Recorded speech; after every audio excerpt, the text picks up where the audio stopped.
Language is so beautiful. Language is so ornate, intricate, so profound. One could argue that the 20th century and the 21st century are an extension of the Western's understanding, the Western mind, the Western intellectual traditions catching up to the power of language. Its construction and its deconstruction, the layers of meaning that are hidden in slips and jokes, in terms of phrases. For 2,000 years, the Jewish tradition said that language was not arbitrary. Language wasn't a chance. It was fructive. It was ontic. It created worlds. Language was the very thing that our deity used to bridge the unbridgeable gap between being God and being human being. Language and body language is important too. Not just what we know from what people say, but how their bodies tell us that what they're saying isn't really aligned with what they're feeling. I'm so angry at you. I'm so happy. Anybody see that New York Times report right on the front page right after the debate this week where one of the reporters was given the task of just watching the debate without any sound on? Anybody see that? Amazing, right? You saw that? So much about how we hold our bodies and how it lies or doesn't and tells the truth. And Martha Graham, of course, famously said the body never lies, although we know that's also a little bit not true. But body language, right? So Rosh Hashanah, right, the head of the year, big deal. Torah gives us a descriptor, a Rosh, a head of the year. It's the head of the year. And tomorrow morning in shuls around the world, in temples around the world, tomorrow morning we will be reading the same parsha we've read every single year from the moment we decided when we would begin reading the yearly cycle, how it would be divided. We have always read tomorrow morning's parsha right before the head of the year. Nitzavim, atem nitzavim hayom, kulchem. The Torah tells us you are all standing. You're still standing better than you ever did, right?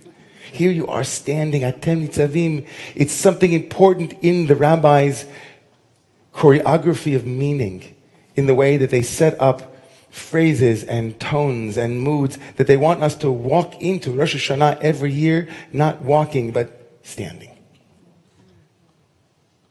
And so in the service of language, I like to focus on two words in that first phrase that I'll repeat that are so essential to being able to stand together. All of us, from our water drawers to our lumberjacks. Nitzavim hayom. Moses, standing before the people of Israel, says to them, Atem, you all, Atem, A-T-A, Atem, A-T-E-M, Aleph Taf Mem, which is also the word emet. Atem emet. This is the truth he was about to tell them. Here's the truth. Here's the emes. Atem, you're the truth. When you're together, when you're unified, when you are one. But stand nitzavim hayom.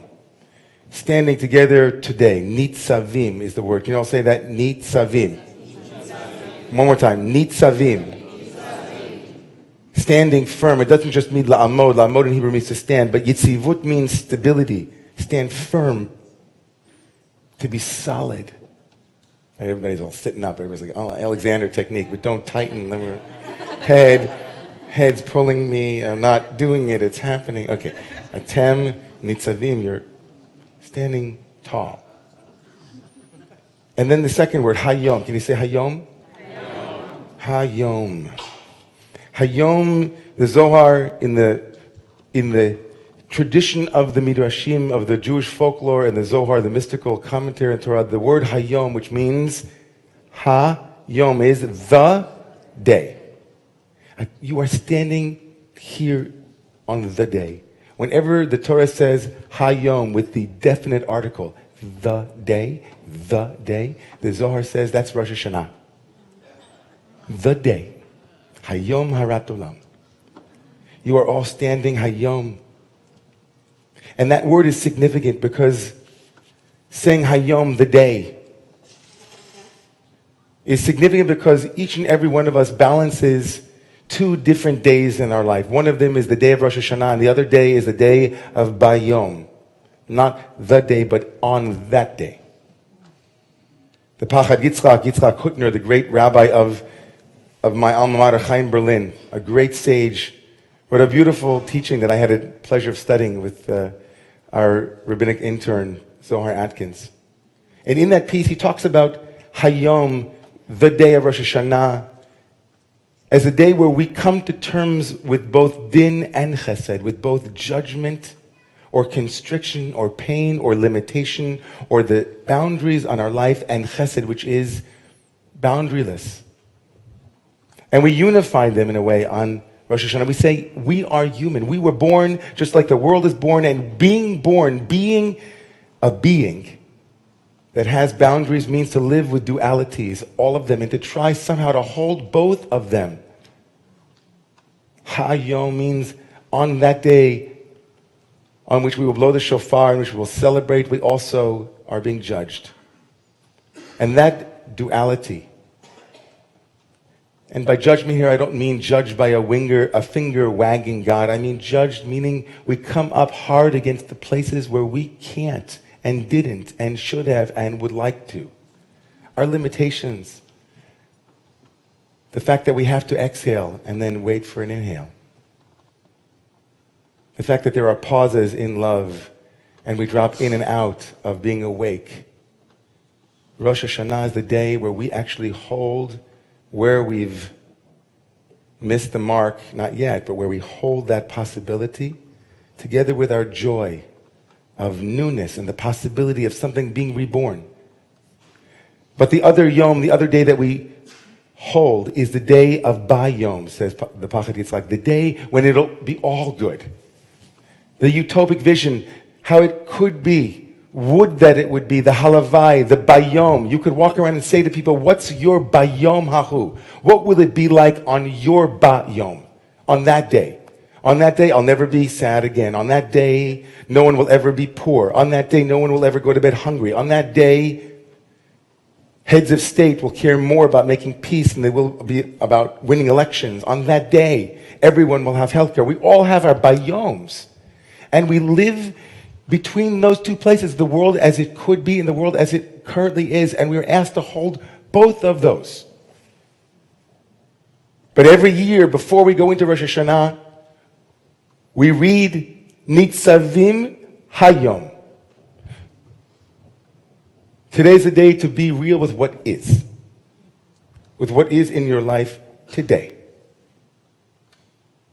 Not Bayom, when it will be on that day, but where it is today, this Rosh Hashanah. Where are you?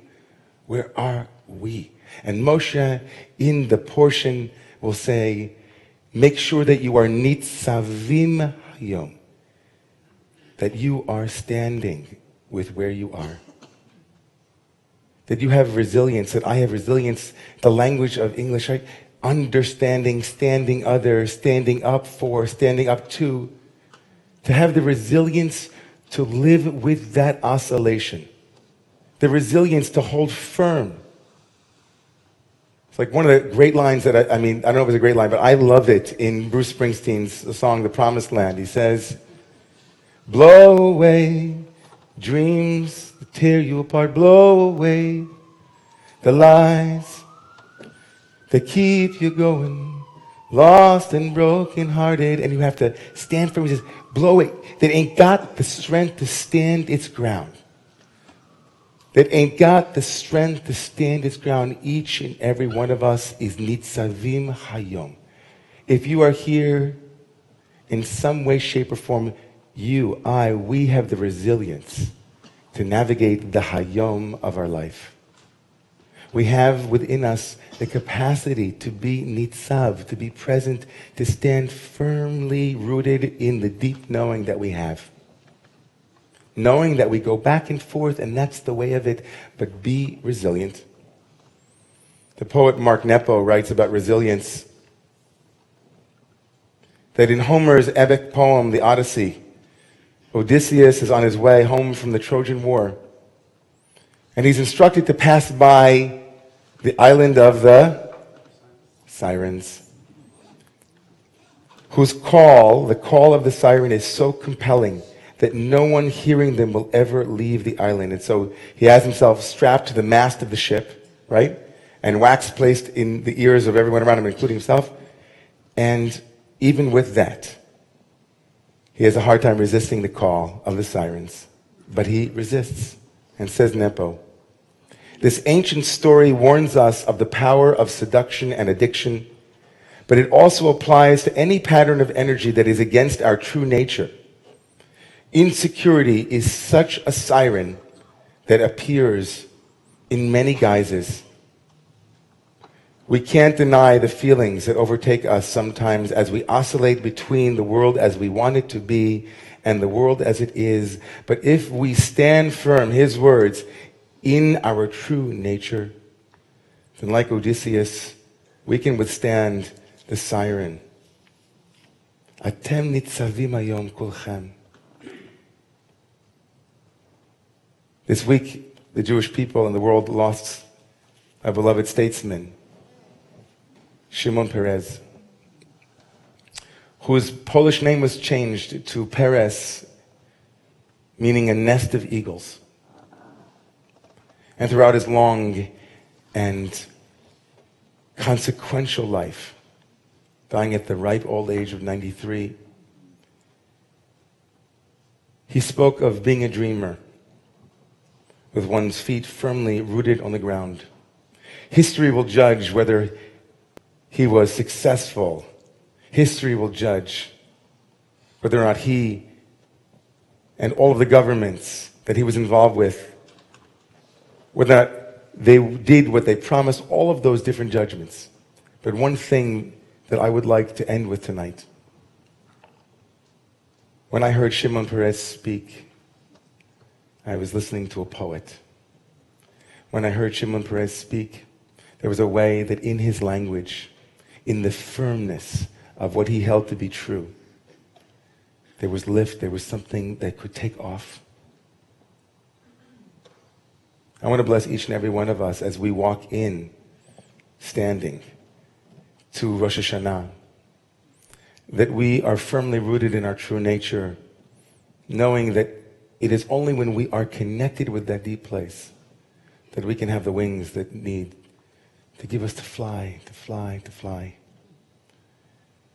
And as we say goodbye to Tafshin Ayin Vav, to 5776, a blessing that we hold firm together, supporting one another, resilience in the face of many seductions and many distractions, to hear the truth and to understand it. Please stand.